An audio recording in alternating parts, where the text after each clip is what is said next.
నమస్తే, నేను సిరి. శంకర్ గారి సినిమా అంటే అసలు ఆయనకి అంటే మచ్చబెట్టాల్సిన అవసరం లేదు అన్నట్టుగా కొన్నాళ్ళు అయితే నడిచింది. ఆయన హవా నడిచింది. అసలు శంకర్ గారి సినిమా వస్తుందంటేనే చాలు అసలు ఇంకా వెళ్ళి చూడాల్సిందే అన్న రేంజ్ నుంచి వెళ్ళి ఇప్పుడు ఇవాళ వచ్చిన గేమ్ చేంజర్కి మొన్నొచ్చిన భారతీయుడు 2 సినిమాతోని చాలా వరకు ప్రేక్షకుల్ని ఆయన అభిమానుల్ని ఒక్కింత నిరుత్సాహపరుస్తున్నారేమో అని చెప్పేసి ఒక వార్త అయితే హల్చల్ అవుతుంది. ఇప్పుడు కూడా ఏంటంటే గేమ్ చేంజర్తోని ఆయన పని అయిపోయింది, ఇంకా దర్శకుడుగా ఆయన ఇంకా ఆయన స్టాండర్డ్స్ని నిలబెట్టుకోలేకపోతున్నట్టుగా కూడా కొన్ని వార్తలు అయితే వస్తున్నాయి. మరి నిజంగానే అలాంటిది ఏమైనా జరిగిందంటారా? నిజంగానే శంకర్ గారి పని అయిపోయిందా అనే అంశాన్ని మనకు వివరించడానికి మనతో పాటు ఉన్నారు ప్రముఖ సీనియర్ జర్నలిస్ట్ యజ్ఞమూర్తి గారు. నమస్కారం సార్. నమస్తే సరి సార్, ఇప్పుడు చూస్తుంటే శంకర్ గారి డైరెక్షన్లో చాలా సినిమాలు, అద్భుతమైన సినిమాలు, అసలు మన సొసైటీలో ఏం జరుగుతుందో అలాంటి సినిమాలు తీసి ఒక అంటే ఇలా ఉంటుందని చెప్పేసి కూడా చూపెట్టిన సందర్భాల్లో సినిమాలు చాలా ఉన్నాయి. సో కానీ గత కొంతకాలంగా మాత్రం ఆయన మార్క్ ఏదో తగ్గింది అనిపిస్తుంది, భారతీయుడు 2 ముఖ్యంగా చూసుకున్నట్టయితే. అండ్ ఇవాళ వచ్చిన గేమ్ చేంజర్, ఈ 2 సినిమాలని అభిమానులు అయితే నిరుత్సాహపడ్డారు అన్నది అయితే ఖచ్చితంగా అనిపిస్తుంది.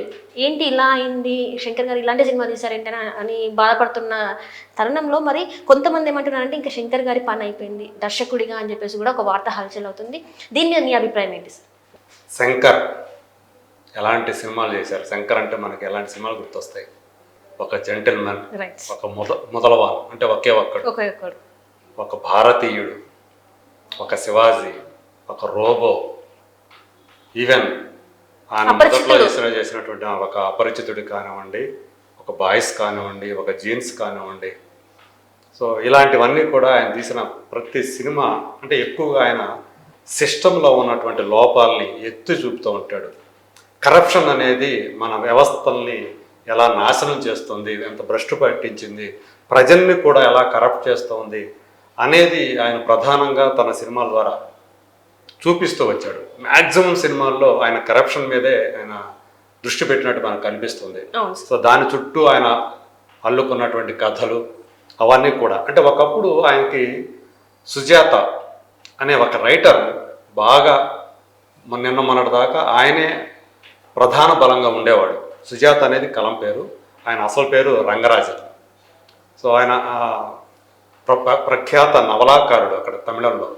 సో ఈయన ఒక రకంగా చెప్పాలంటే ఈయన బలవంతా కూడా ఆయనే అన్నట్టుండేది. అంటే ఒకప్పుడు మనకు తెలుసు కదా, త్రివిక్రమ్ శ్రీనివాస్ ఎంత బలంగా ఉండేవాడు కె విజయభాస్కర్ అనే డైరెక్టర్కి. అంటే ఆయనతో పోల్చుకోవద్దు కానీ బట్ శంకర్ మార్క్ డైరెక్షన్లో ఆయన మార్పు చాలా స్పష్టంగా కనిపిస్తుంది. ఎప్పుడైతే సుజాత గారు చనిపోయారో అప్పటి నుంచి కూడా తను కొంచెం ఇబ్బంది పడుతున్నాడు అని చెప్పేసి మనకు అనిపిస్తుంది. అంటే ఆ స్క్రీన్ ప్లే విషయంలో, అలాగే సన్నివేశాల చిత్రీకరణ, సన్నివేశాల కూర్పు అంటారు.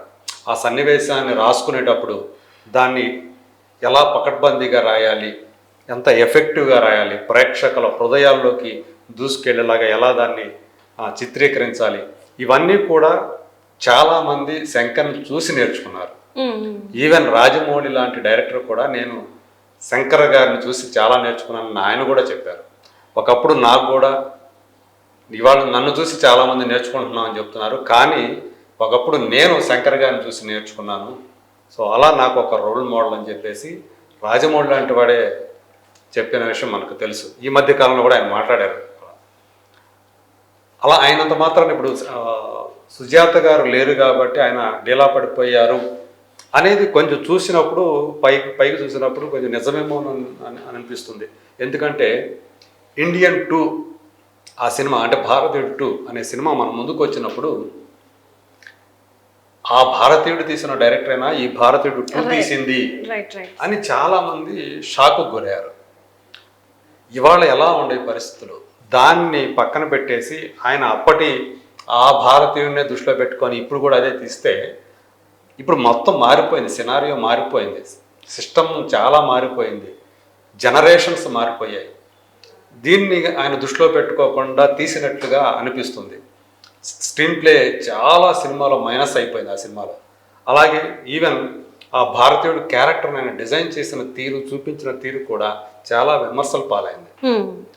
సరే గేమ్ చేంజర్ అనేది అంటే దాని నుంచి ఆ చేదు ఫలితం నుంచి ఆ బయటికి రావడానికి గేమ్ చేంజర్ అనే సినిమాని ఆయన ఉపయోగించుకుంటాడు అని ఆశించినటువంటి ఆయన అభిమానులందరూ కూడా ఇవాళ గేమ్ చేంజర్ సినిమా చూసి నిరుత్సాహానికి గురయ్యారని చెప్పాలి. సో నా బట్టు వాడు కూడా, ఎందుకంటే ఇక్కడ ఊరికే మనం శంకర్ పని క్లోజ్ అని క్వశ్చన్ మార్క్ పెట్టాం, కానీ శంకర్ ఈజ్ శంకర్. శంకర్ని ఇంకెవరితో కూడా పోల్చలేం. తమిళ సినిమాని తద్వారా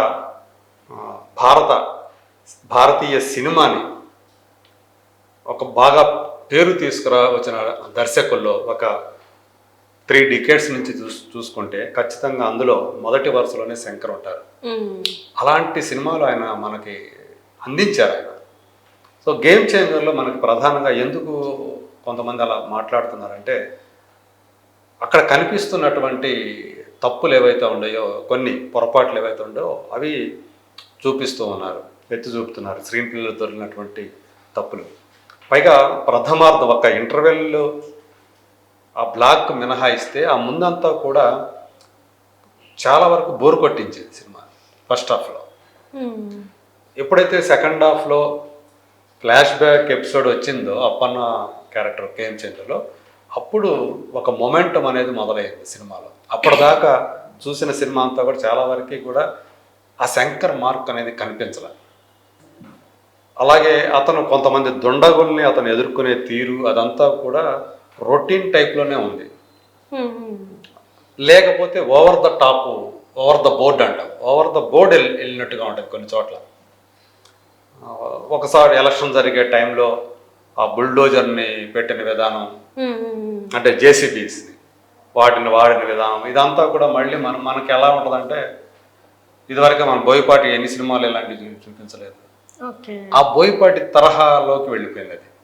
అంటే మాస్ అంటారా సార్? అంటే బోయపాటి ఇక్కడ తక్కువ చేయడం కాదు, బోయపాటి స్టైల్ వేరు, ఆయనది ఒక సపరేట్. శంకర్ స్టైల్ వేరు. శంకర్ బోయపాటి లాగా తీయాలనుకుంటే ఆ సీన్స్ని కుదరదు, అది ఆయన మార్క్ అవ్వదు, అది బోయపాటి మార్క్ లాగా అవుతుంది. సో అలా కొన్ని అలా కనిపించింది. ఈయన ఒక సృజనశీలి, ఒక క్రియేటివ్ డైరెక్టర్. అసలు డైరెక్షన్ అంటేనే ఒక క్రియేటివ్ జాబ్. మళ్ళీ క్రియేటివ్ డైరెక్టర్ని ఎందుకు అంటున్నామంటే, రొటీన్ రొడ్డకొట్టుడు సన్నివేశాలు, రొడ్డకొట్టుడు కథలు, రొడ్డకొట్టుడు స్క్రీన్ ప్లే కాకుండా, రెగ్యులర్ ఫార్ములా కాకుండా కొంత భిన్నంగా తీస్తారు, కొంత సెన్సిబుల్గా తీస్తారు, కొంత మేధావితనంతో తీస్తారు అనేది శంకర్కు ఉన్నటువంటి పేరు. సో అది సంభవ్ మిస్ అయింది. భారతీయ టూల్ అయితే అసలు చాలా వరకు మిస్ అయిపోయింది. ఈ సినిమాలో కూడా మనకి కనిపిస్తున్నాయి అలాంటివి. సో ఆ శంకర్ మార్క్, మళ్ళీ మనకి శంకర్ మార్కు అనేది కావాలి. బహుశా నేను అనుకోవటం, ఇండియన్ 2 స్టార్ట్ చేసినప్పుడు జరిగినటువంటి ఒక యాక్సిడెంట్ వల్ల ఆయన కొంచెం బ్యాలెన్స్ కోల్పోయారా అని ఒక డౌట్ నాకు వస్తాం. ఆ సినిమాకి ఆగిపోవటం వల్ల ఈయన గేమ్ చేంజర్ మొదలు పెట్టాడు. మళ్ళీ గేమ్ చేంజర్ స్టార్ట్ చేసిన కొన్ని రోజులకి మళ్ళీ లైకా వాళ్ళ పట్టడం వల్ల మళ్ళీ ఇండియన్ 2కి వెళ్ళాడు. అది పూర్తి చేసి మళ్ళీ ఇటు వచ్చాడు. సో దీంతో కొంచెం ఆ కంటిన్యూటీ అనేది మిస్ అయిందా అనేది అభిప్రాయం అయితే నాకు కలుగుతూ ఉంది. మేబీ అది నిజం కావచ్చు, కాకపోవచ్చు, కానీ బట్ ఆ కాన్సన్ట్రేషన్ ఏదైతే ఉంటుందో అది కొంచెం లోపించినట్టు అనిపిస్తుంది. ఈవెన్ అది నేను ఇంతకుముందు రివ్యూ చేసేటప్పుడు కూడా చెప్పాను, పాటల విషయంలో నాకు చాలా డిసప్పాయింట్మెంట్ గురయ్యాను. ఎందుకంటే అతను చాలా ఐఏఎస్ ఆఫీసర్ అయిన తర్వాత తన ఆహారం మారిపోతుంది. అప్పుడు దాకా కొంచెం బియర్డ్తో కనిపించేటువంటి అతను క్లీన్ షేవ్కి వచ్చేస్తాడు. ఒకసారి క్లీన్ షేవ్కి వచ్చిన తర్వాత అప్పుడు వచ్చే డ్యూయట్లో నువ్వు హీరో కూడా అలా కనిపించాలి, మళ్ళీ బియర్డ్తో కనిపించడం. సో అతను కొంచెం బాగా యంగ్గా ఉన్నప్పుడు ఏదో లవ్ స్టోరీ మొదలైనప్పుడు ఏదైతే ఆ టైంలో ఏదైతే అతని వేషం ఉంటుందో మళ్ళీ ఆ వేషంలో అతను కనిపించడం. ఆ అమ్మాయి ఒక డాక్టరు, ఒక అయినటువంటి వృత్తిలో ఉన్నటువంటి ఆమెని అలా ఆమె చేత స్కిన్ షో చేయించడం, అది కొంచెం నాకు ఎబ్బెట్టుగా అనిపించింది నాకైతే. సో అలా ఉండకూడదు, అక్కడ కూడా ఆ డీసెన్సీ అనేది కనిపించాలి. అంటే ఇంతకు ముందు శంకర్ గారి సినిమాలకి అండ్ ఇప్పుడు ఈ సినిమాకి అంటే తేడా ఏంటంటారు సార్? అంటే ఇంతకుముందు మనం చూస్తే హీరోయిన్కి ఒక విలువ ఉండదు. ప్రతి ఒక్క సినిమాలో మనం చూసుకుంటే ఆ హీరోకి ఎంత ఉంటుందో హీరోయిన్ కూడా అంతే ఉంటుంది. కానీ ఇందాక మీరు చెప్పినట్టు చూస్తే కేఆర్ అద్వానీ ఓన్లీ సాంగ్స్ మాత్రమే పరిమితమైంది. కొంతవరకు అలా ఏం లేదు, మరి కేవలం గ్లామర్ కోసమే పెట్టినట్లేదు. ఎందుకంటే ఇతను యాంగర్ మేనేజ్మెంట్తో బాధపడుతున్నప్పుడు ఆమె కంట్రోల్ చేసి ఒక పాయింట్ లాగా పనిచేసిందని చెప్పాను నేను రివ్యూలో. సో అది అక్కడ పర్వాలా, ఆమెకి కొంచెం దొరికింది. మరీ పాటల కోసం వచ్చి వెళ్ళిపోయే క్యారెక్టర్ అయితే ఏం కాదు. సో కొంచెం క్యారెక్టర్ అయితే ఉంది, కాకపోతే ఆ స్పేస్ అనేది మరి ఎక్కువ లేదు. సో అంతవరకు ఫస్ట్ హాఫ్లో కొంత ఇద్దరు లవ్ ట్రాక్లో ఇతను కోపంతో ఆమె తండ్రినే కొట్టేసేయటం, తర్వాత తను యాక్చువల్గా కొట్టాల్సింది ఇతన్ని కాదు అదే పేరుతో ఉన్నటువంటి ఇంకొకటి అని తెలుసుకోవటం, అలా అక్కడ కొంత కన్ఫ్యూజన్ డ్రామా అని క్రియేట్ చేశారు అక్కడ. అలా ఈ హీరో హీరోయిన్ల మధ్య పరిచయం అలా మొదలవుతుంది. చివరికి అది ఆ పరిచయం ప్రేమగా మారుతుంది, కానీ పెళ్లి చేసుకోరు. ఇతనిలో ఉన్నటువంటి ఆ యాంగర్ మేనేజ్మెంట్ అని దానివల్ల అతను ఒక్కోసారి కంట్రోల్ చేసుకోలేకపోయి, ఎంత అయినా కంట్రోల్ ఆమె ఉంటే ఒక రకంగా ఉంటుంది, ఆమె లేనప్పుడైతే అసలు కంట్రోల్ చేసుకోలేకపోతాడు. అలా ఉన్నప్పుడు ఇద్దరు విడిపోతారు. తర్వాత మళ్ళీ తను ఆమె కోసం వెళతాడు. కలెక్టర్ అయిన తర్వాత మళ్ళీ వాళ్ళిద్దరి మధ్య మళ్ళీ ఆ అనుబంధం మళ్ళీ మొదలవుతుంది.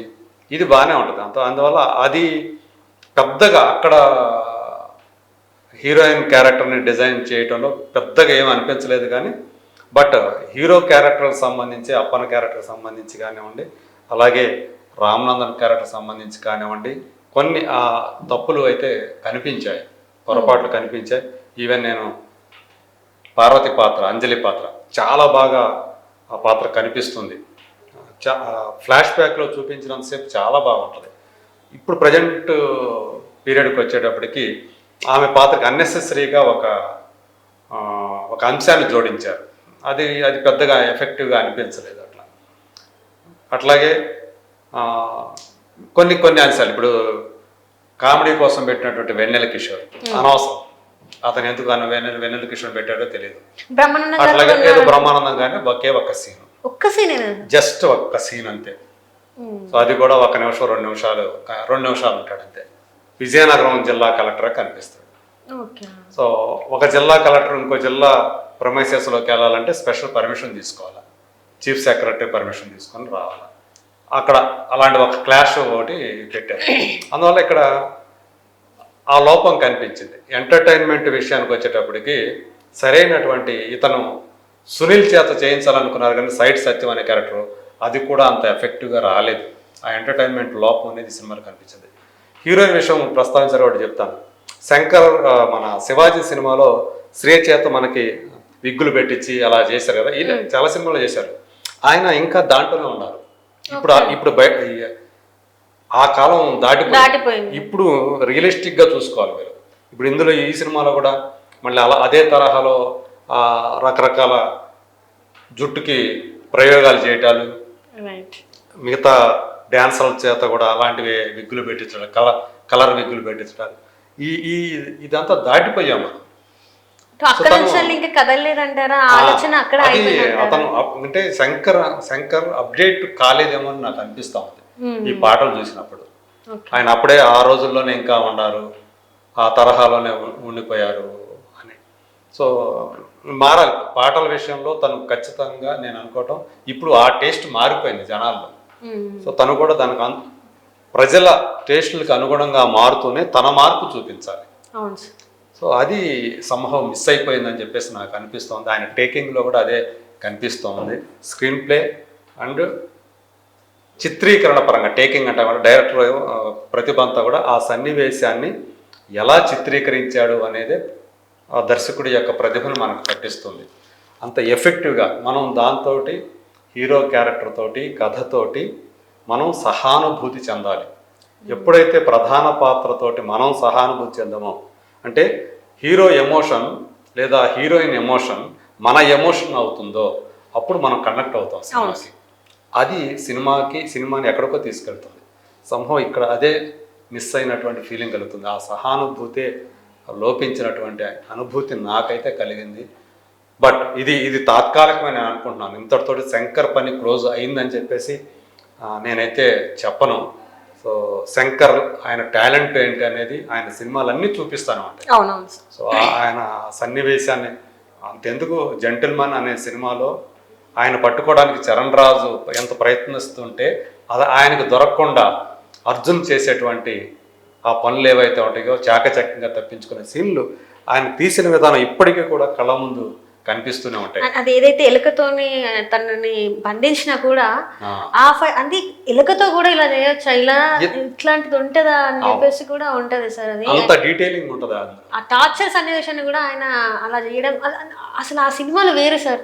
అపరిచితుడు లాంటి సినిమా కావచ్చు, ఒకే ఒక్కడు కావచ్చు, అసలు అందులో నుంచి మనం కూడా ఇంకా బయటికి రాలేము. అంటే శంకర్ మార్క్ అంటే ఇలా ఉంటాయి అని చెప్పేసి అనిపిస్తూ ఉంటుంది. వేరే ఈ ఎప్పుడైతే రోబో తీసారో, రోబో తర్వాత 2.0, సో ఆ తర్వాత వచ్చిన భారతీయుడు 2, ఇవి ఎందుకు తన మార్క్ని చూపించలేకపోయాయి అంటే అంటే ఏంటి వన్ రీజన్ ఏం చెప్పొచ్చు సార్ అసలు?